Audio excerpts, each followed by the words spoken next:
Hola mis amigos, ¿cómo están? Mi nombre es Carlos Zamora y hoy vamos a conversar sobre cómo elevar los resultados en una sesión de biomagnetismo. Vamos a recordar cómo elevar los resultados en tu sesión de biomagnetismo.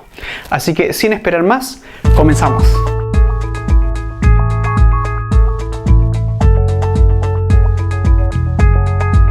El biomagnetismo como técnica es una técnica muy sencilla y muy fácil de aprender. Sin embargo, eso no te garantiza resultado. ¿Por qué? Porque para tener los mejores resultados no podemos dejar pasar los pequeños detalles o las consideraciones que ésta puede tener, las cuales son muchas. Entonces, ahora vamos a ver algunas de estas pequeñas consideraciones que lo que van a hacer es que van a permitir que podamos elevar el nivel de resultado en nuestros pacientes, que finalmente eso es lo que ellos quieren, ¿verdad? Bien, entonces la pregunta es, ¿cómo hacemos para que nuestras sesiones de biomagnetismo, cómo hacemos para tener el mejor de los resultados posibles en nuestras sesiones de biomagnetismo? Claro, porque resulta que el biomagnetismo tal y como está hoy, ¿verdad? Sabemos que tiene muchas posibilidades, muchos pares, de distintas clasificaciones, ¿verdad? Regulares, reservorios, emocionales, personales, etcétera, etcétera, ¿verdad? ¿Y cómo lo hacemos para organizar todo de tal forma que el resultado de nuestro paciente sea el mejor? La pregunta es ¿por dónde comienzo? Lo primero que debo decir es que el que mucho abarca poco aprieta. Siguiendo ese dicho, diríamos que no intentes abarcar todo en la primera sesión. Es un error intentar abarcar todo en la primera sesión. Muchos hablan de que la cantidad de pares en este momento son más de 1000 pares. Entre, como ya decíamos, pares regulares, ¿verdad? Reservorios, especiales, etcétera, etcétera, etcétera. Entonces, no intentes abarcar todo en la primera sesión. El terapeuta lo que intenta hacer es que su paciente tenga el mejor de los resultados, pero de esa manera lo único que vas a hacer es que vas a pasar muchas cosas por alto y no vas a poner el foco como corresponde en los pequeños detalles. Lo que debemos hacer nosotros primero que todo cuando está nuestro paciente es ponernos en el lugar del paciente. ¿Qué necesita el paciente? ¿Qué quiere el paciente? ¿Por qué viene a ti? ¿Le duele algo? Sí, no. ¿Le molesta algo? Sí, no. ¿Por qué te comento esto? Porque lo primero que tienes que hacer es preguntarle a tu paciente por qué te viene a ver. Yo sé que en el biomagnetismo se nos ha dicho de que los síntomas en realidad no importan, no son de trascendencia para el resultado de la terapia.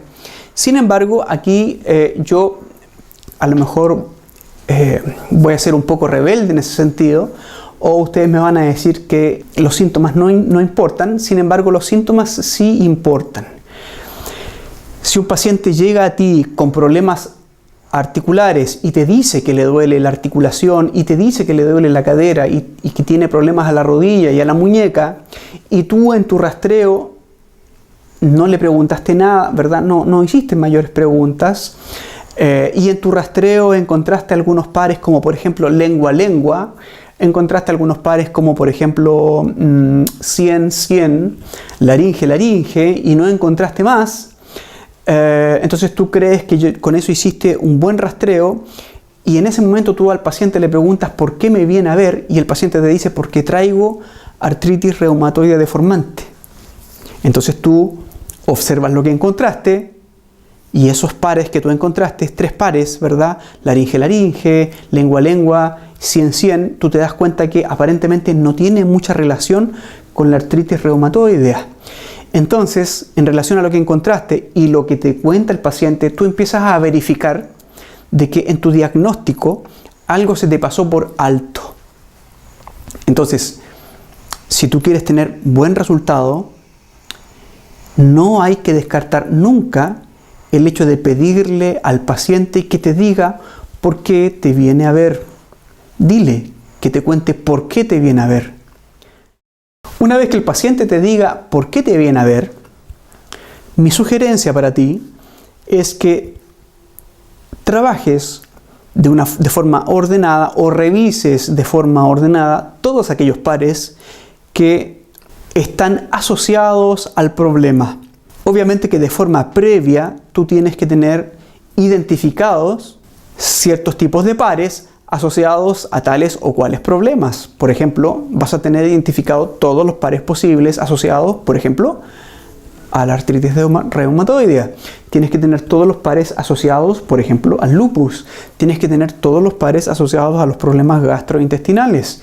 Tienes que tener todos los pares ya identificados de forma previa asociados a los problemas de riñones, de colon, de dolores de espalda, de problemas al hígado, etc. Entonces, una vez que tú tienes todos los pares asociados y tu paciente te dice, vengo por este problema, lo primero que haces tú es enfocarte en aquellos pares que tú sabes que están relacionados con ese problema, y eso es lo primero que vamos a trabajar o lo primero que vamos a revisar. Una vez que tú revisaste todos aquellos pares posiblemente asociados, ¿verdad?, al problema que te comenta tu paciente, recién en ese momento vas a revisar el listado completo.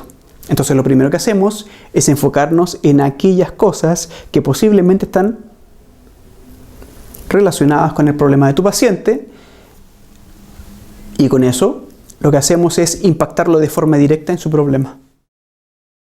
Posterior a eso, recién vamos a trabajar todo el resto de nuestro listado de rastreo, donde de forma metódica y ordenada vamos a trabajar los pares regulares, los reservorios y, consejo, los emocionales, déjalos hacia el final. ¿Por qué? Porque muchos de los problemas, incluso emocionales, de tu paciente tienen orígenes en anomalías asociadas a patógenos que ya los pares regulares tienen considerado. Muchos problemas emocionales, muchos problemas de sensaciones corporales, una vez que tú impactas los pares regulares, se solucionan solos. Entonces, no es necesario en muchos casos llegar a buscar todos los pares emocionales para trabajar o tener solución en algunas cosas emocionales de este cuerpo, del cuerpo del paciente me refiero, o en algunas sensaciones. Primero, enfócate en los pares regulares y en sus reservorios, eliminando todo lo que puedas de ello, y yo te aseguro que muchos estados emocionales asociados a esos van a desaparecer. Obviamente, en algunos problemas emocionales, como por ejemplo la depresión o crisis de pánico, vamos a elegir algunos de los emocionales que nos sirvan y vamos a impactar de forma precisa estos problemas que el paciente nos menciona. Y en resumen, vamos a trabajar los regulares, los especiales quizás, reservorios, y uno que otro emocional en nuestras primeras sesiones, ¿verdad? Y resulta que en las segundas sesiones, sin trabajar necesariamente todo lo emocional, tú ya vas a estar solucionando muchos de los problemas emocionales. ¿Por qué? Porque estaban asentados también en muchos de los pares regulares. Entonces, en unas próximas sesiones y de ahí en adelante, ya comenzamos a dedicarle tiempo a lo emocional, incluso otras cosas más, chakras o etcétera. Es muy importante que para elevar los resultados de nuestra terapia, nosotros tenemos siempre que tener en vista los detalles. El biomagnetismo en general es una terapia sencilla. El biomagnetismo es una terapia fácil de aprender. Sin embargo, tiene muchos detalles o pequeñas cositas que si tú no las consideras, esas pequeñas cositas que tú dejaste de considerar van a hacer que los resultados no sean los mejores. Recordando los detalles para obtener mejores resultados en el biomagnetismo, una de las recomendaciones que diría yo es que siempre el terapeuta, el operador de la técnica, tiene que tener absoluta claridad de cuál es el largo real de las piernas del paciente. Si tú no tienes claridad real de las piernas del paciente, lógicamente que vas a errar. ¿Y por qué vas a errar? Porque los resultados van a ser un poco confusos. En ocasiones tú vas a ver que se recoge una pierna, o en ocasiones tú puedes ver que se recoge otra pierna, porque no tomaste la precaución de que antes de comenzar tu terapia observaste el real largo de la pierna derecha en comparación con la pierna izquierda, y luego hiciste algunas pruebas si no, para ver cuánto se recoge la pierna derecha, en este caso, de nuestro paciente. Si tú realizas eso antes de comenzar, como quien intenta, entre comillas, calibrarse, los resultados van a mejorar. Otra recomendación importante, sobre todo si te estás iniciando, es que evites los rastreos de alto riesgo. ¿Cuáles podrían ser los rastreos de alto riesgo? ¿Y qué es un rastreo de alto riesgo?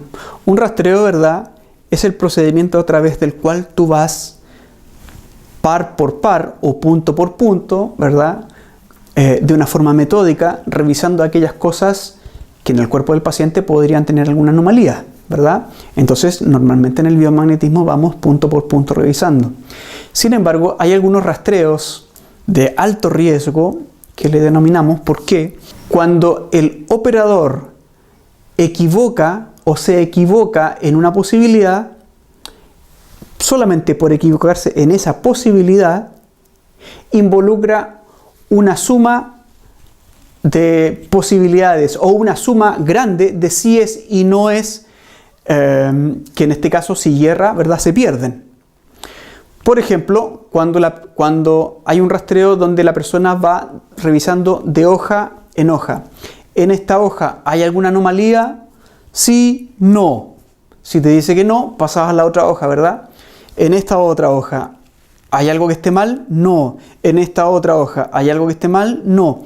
Ese tipo de rastreo es un rastreo de alto riesgo. ¿Y por qué es un rastreo de alto riesgo? Porque basta con que tú hierres una sola vez para que hayas errado en las, por ejemplo, 20 posibilidades que estaban en esa hoja o en ese grupo de posibilidades. A eso me refiero con un rastreo de alto riesgo.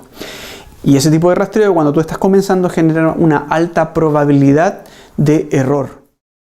Otra recomendación es que cuando tú encuentres un polo, en este caso el polo negativo, y posteriormente su polo positivo, y soluciones o equilibres el problema,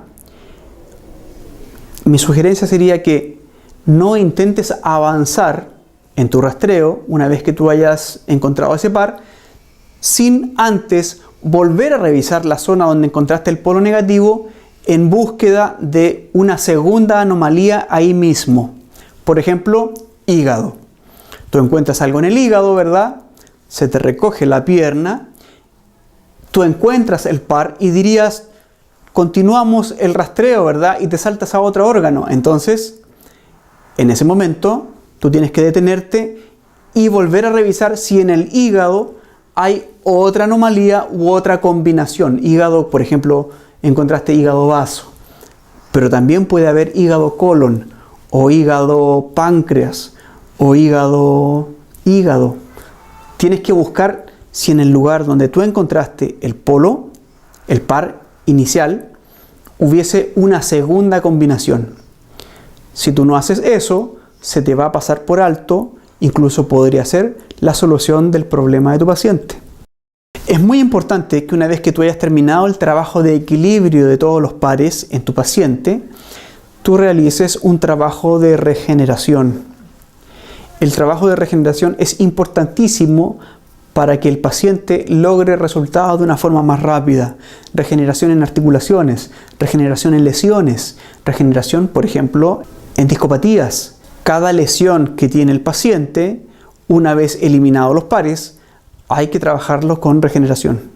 Al final de nuestra terapia, quizás no en la primera terapia, sino que puede ser la segunda terapia, ya dedicarle tiempo a trabajar fuertemente lo que es emociones, fuertemente lo que es quizás chakras o algún tipo, incluso los meridianos de la acupuntura china, etcétera, etcétera, a través de pares biomagnéticos. Un punto importante también es que el terapeuta le pida a su paciente que sea parte de la solución del problema apoyándose con, por ejemplo, la magnetoterapia. Muy sencillo, solamente le vamos a pedir a nuestro paciente que a través de imanes de su propiedad nos colabore con las inflamaciones o con los dolores que él pueda tener. En donde sea que él tenga dolor, le vamos a pedir que se ponga un imán. El polo negativo en la zona, mientras nosotros vamos haciendo la terapia, el paciente de forma adicional y a la par junto con nosotros y desde su casa va reforzando el trabajo poniéndose el imán en las zonas donde nosotros le vamos a pedir. Por ejemplo, si la persona tiene una inflamación del nervio ciático y nosotros lo vamos trabajando, todos los pares asociados al nervio ciático, le vamos a pedir que ese imán con polo negativo lo ponga a la altura del nervio ciático donde le duele. Y eso va a generar que el resultado sea mucho más rápido y el paciente va a quedar satisfecho mucho más rápido. Bien, eso ha sido todo por hoy. Espero que lo que hayamos visto te haya servido para refrescar la memoria y seguro nos vemos en una próxima oportunidad. Nos vemos.